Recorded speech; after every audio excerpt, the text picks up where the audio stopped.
किसान भाइयों, आज के समय में सबसे बड़ी समस्या है कि हमारे सभी किसान भाई या तो सोसाइटी के माध्यम से या फिर कृषि केंद्र के माध्यम से धानों के बीज खरीदते हैं, जो कि बहुत अधिक कीमत पे मिलता है। 3 से 5 किलोग्राम के सीड 1000 रुपये में बेच रहे हैं। पर हमारे किसान भाई ये भूल चुके हैं कि जो ये बीज है किसी कंपनी या किसी फैक्ट्री में तैयार नहीं होते। ये जो बीज है कहीं ना कहीं किसी न किसी किसान भाई के खेत में तैयार होते हैं। आज के समय में हमारे किसान भाई अपने खेत से बीज तैयार करना भूल गए हैं। वो सोसाइटी में बीज बेचना चाहते हैं, इसलिए बीज कैसे तैयार किया जाए वो भूल गए हैं। परंतु आप महंगे बीज जहां कृषि केंद्रों के माध्यम से खरीदते हैं, उससे उच्च गुणवत्ता के बीज आप अपने खेतों में तैयार कर सकते हैं। इसके लिए ज़रूरी ये है कि जब आपके खेत में धान निकलता है, धान की बाली निकलती है, तो कंसा से जो पहली बाली निकलती है वो सबसे स्वस्थ बाली होती है, जिसको हम माई धान कहते हैं। क्योंकि जब पहली बाली निकलती है तो मिट्टी से सभी पोषक तत्व वो खींच लेती है और उसकी जो बाली रहती है, बाली की लंबाई बहुत अच्छी रहती है, दानों में पानी में दूध का भराव बहुत अच्छा रहता है, बहुत अच्छी बाली रहती है।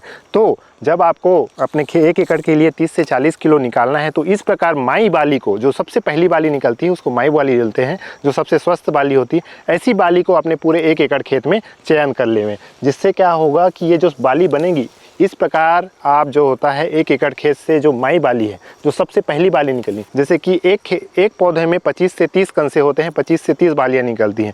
जो पहली बाली निकले वो सबसे स्वस्थ बाली होगी और यही माई धान होगा और यही सबसे स्वस्थ बीज बनेगा। इन बीजों को फिर आप अपने ब्यारा में ले जाकर थ्रेसिंग कीजिए, अच्छे से 2 से 3 दिन धूप में सुखाइए। ये सबसे उच्च गुणवत्ता के बीज, बिना किसी मिक्सिंग के आप बीज तैयार होगा।